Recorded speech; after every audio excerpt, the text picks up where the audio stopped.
Hello, my name is James Hunter, and this is My Two Cents channel where I talk about wellness, fitness, mental health, or just topics that may be of interest within wellness.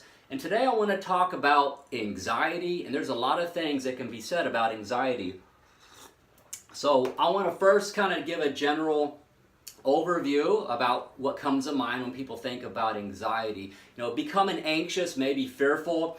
And I'm going to talk about different degrees of it, but I want to set the baseline, if you will, for what some people consider to be an anxiety problem or disorder. There's generalized anxiety disorder, there's specific phobias, agoraphobia. Some people are afraid of spiders, arachnophobia. So depending on situations, people may have specific fears or a lot of anxiety about things. It can be situations, fear of crowds, and so on. But anxiety has different components that affect it. There's a physiological aspects of anxiety. I think of the fight or flight response. You might be in the woods if you're someone who's been hunting before, and maybe you see a big black bear, and all of a sudden you just feel adrenaline, neurotransmitters and hormones come to mind like norepinephrine. It excites the body into action because you're in an emergency situation. You're either going to have to make a decision to fight or to run, to escape that danger. We're wired like that. But that physiological response, for most people by itself, it has an emotional or perception component, behaviors tied into that then triggers that response. Are there certain individuals who may have something going on to where that is not regulated correctly within their brain or their physiology, to where they just have out of control anxiety? There are discussions on that in different literature. But what I want to talk about, in addition to what I just mentioned, what's considered an anxiety disorder. And when I say disorder, I mean it disrupts your ability to live a quality life. It affects your job, relationships with people, your ability to be in public, and so on. You get the idea. It's very disruptive. So is all anxiety bad for you, though? That's the crux of this video, or that's the point of the video I want to get to.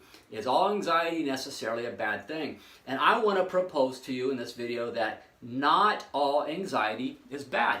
In fact, anxiety is an indicator, or it tells us that something is not right. It helps motivate us into action. A quick example of normal levels of anxiety that we can expect. For those of you who may be in school or who have been in school before, college or some other kind of a program, you had to study for an exam. So anxiety would, let you know, hey, I better study if I want to fail that exam on Friday. I don't want to waste my tuition money, and so on. So what happens? People become anxious. They're motivated into action, most people. Or at the last minute, right? Crash studying the night before. You stay up all night with a pot of coffee or 2 pots of coffee, as I've done in my past. So with that type of anxiety, you're motivated to put things in action, so you can address whatever the perceived issue is for you that is creating or contributing to that anxiety. That's normal. There's nothing wrong with that. The argument could be made that it's a lack of or apathy, if you will, or the opposite. People who don't necessarily have any anxiety at all, that can be an issue too. What about health problems? People who notice that they're gaining weight, they've recently been told by a doctor they're diagnosed now of diabetes type 2. Their body has become desensitized to insulin, so insulin's not doing its job no more. They now have high blood sugar, and so most people, I can't speak for everyone because there are people that it just doesn't matter what happens. They're never anxious about their situation to take action. But a lot of people that I've helped, that's a concern. They're anxious. So then they get a plan. They'll become educated on nutrition. What do they need to do to start losing some weight? They find out that, hey, exercise, the immediate benefit or acute adaptation of exercise is, guess what? The insulin starts to become more sensitive again, or your body becomes sensitive to that insulin again, so insulin can do its job and metabolize or break down glucose in your your blood sugars rather, so you can bring them down. So things like that, knowledge becomes power when you apply it. What contributes to that? Anxiety. You became anxious. You became concerned about your health. So this type of anxiety is to be expected in life, and it's there for a reason.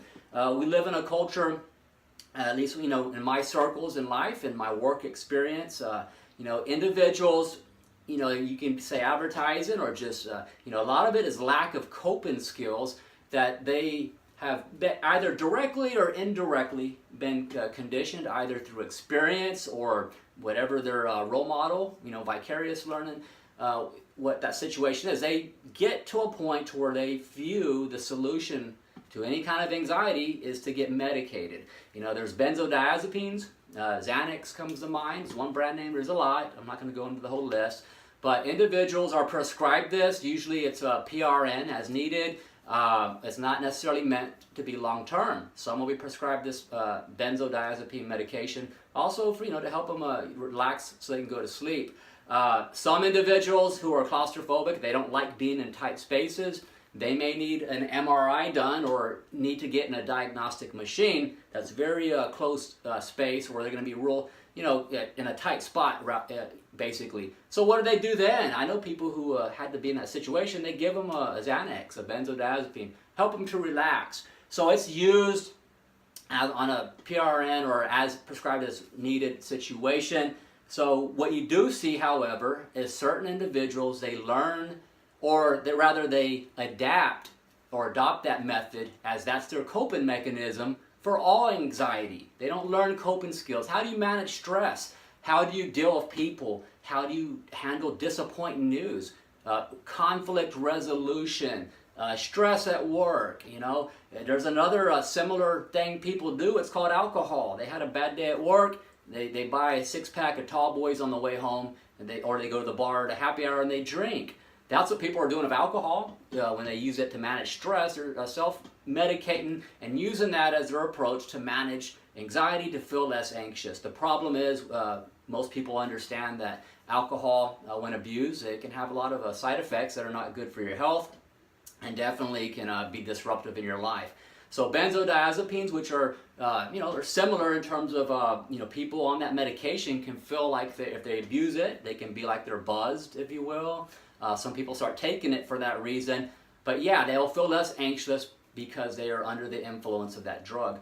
What happens, though, is that it becomes an unhealthy adaptation if they're not also working on change in lifestyle, things you can do, exercise, eat better, learn better communication skills. How do you deal with stress? How do you resolve conflicts? Those things are important as well. They're important components of that feed into or are a part of anxiety. So if you're simply just using benzodiazepines or alcohol or something to feel less anxious, you're not dealing with the foundational issues or the root of the problem as far as helping you to adopt a better way of living your life. So where is the threshold? I think that we do need a certain degree of anxiety in our life because it helps us to survive, it helps us be responsible, and it helps us become motivated into action to take care of things.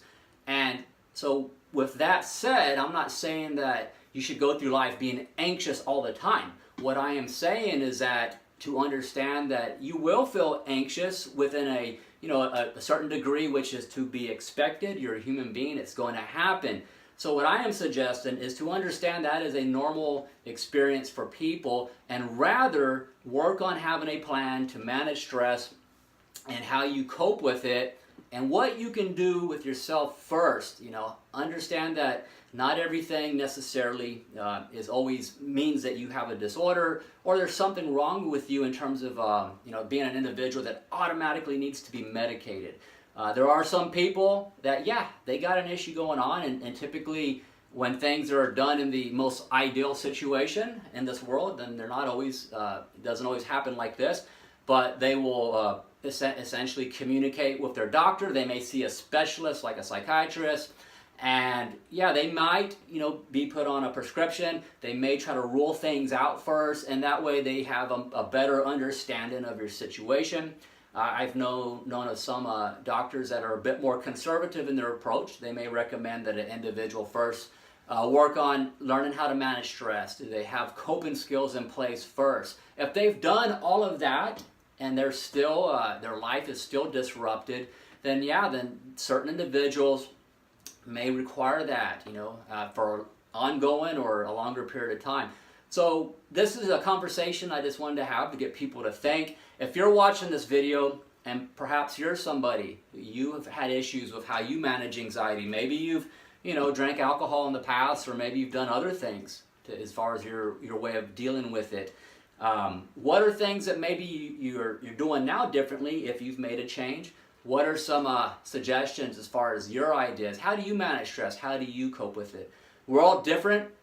For myself, what has worked for me in my life is, I'll be 48 years old in 2 months, or a little less than 2 months. I'll be 48. So I have learned, different ways of dealing with situations. I definitely can become anxious. I experience stress like other people. What has helped me is exercise. I exercise 5-6 days a week. I eat healthy. Sleep is huge. It's another video, a whole other topic on that. When we sleep, it helps our immune system to stay strong. Getting that deep stage of sleep, REM, rapid eye movement. If you're having dreams, that's an indication you're having a REM sleep. So when you have quality sleep, you're recharging, your body feels rejuvenated, you wake up in the morning, and you feel great. So as a result of that, you're more equipped to tolerate stress better, but also, you're not as vulnerable, rather, to, start developing unhealthy habits, smoking, drinking, those types of things. So something to think about, if you're not sleeping well, what can you do to promote sleep? Look at your caffeine intake. You're having too much caffeine late in the day.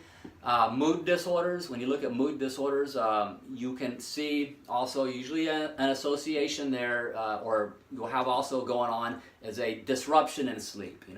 Of people with bipolar disorder, when they're manic, you'll see them have insomnia. They're not sleeping.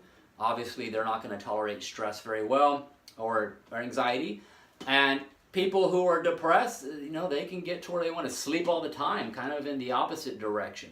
So you will see disturbances in sleep, and being able to regulate your sleep, get that under control. If you just want to talk about physiological things you can do or address and work on, that's going to help you to be healthier and be able to tolerate stress better. There's a lot of things that can be said about anxiety. There's a lot of things that can be said about when you think about what goes into a healthy individual as far as our ability to manage stress, to have a quality of life, and how that situation works. Definitely there's physiological things that are in the process. Our behavior, our emotions, our perceptions, how we perceive things. Sometimes we perceive conflict that is not there with people and situations. Sometimes it's about our distorted thinking or our thinking errors. We are creating certain situations that cause us stress. It's internalized. It's our internal experience that we need to work on. So different ways of looking at it. So back to my original point, you get the idea. Anxiety, it can be, a continuum or a spectrum, however you want to look at that, from, kind of normal anxiety that's, expected. We need it as far as being motivated into action, all the way to on the extreme end to where it becomes disruptive, and you've got some problems. And if that's the case, seek the advice or consultation of mental health professionals, counselors, psychologists. You might need to be screened by psychiatrists, or have a treatment team approach, rather, to rule things out, to find out what is the best situation for you. I've seen individuals who, most of them, if they're motivated, they can learn coping skills, change in behavior, change in lifestyle. They manage anxiety that way. They become desensitized, if you will, to certain things that did cause stress that are no longer are an issue of having any out of control anxiety. So if you liked the video, click like if you think it was helpful. I'm just trying to share information to get people to think. Over the last 20 years, I've worked both in mental health and the fitness industry, and so I approach being healthy and fit, not just about the physical aspects, working out, staying in shape, but also, mental health, the psychological components that make us up, our personality, how we regulate, manage emotion. A lot of things play into our health. So that is what you're going to get when you watch some of my videos. You'll get a combination of videos about both subjects rather, and sometimes it might be more fitness. Sometimes I might talk more about like mental health stuff, like I am in this video. So I do appreciate it if you watch the video. I hope it was helpful. Feel free to subscribe to my channel. It helps me get motivated to make more videos, which I'm going to do that anyways, regardless whether it's 5 people that watch the video or 100 or whatever it is. I just want to put out information to get people maybe to think about their situation and what they can do to help their quality of life to be better. So I don't want to keep going on because I could speak for an hour or more about mood disorders, anxiety, my opinions and thoughts about what goes into that, and how we are all individuals, and your situation and what's going to be best for you may not be what somebody else is doing.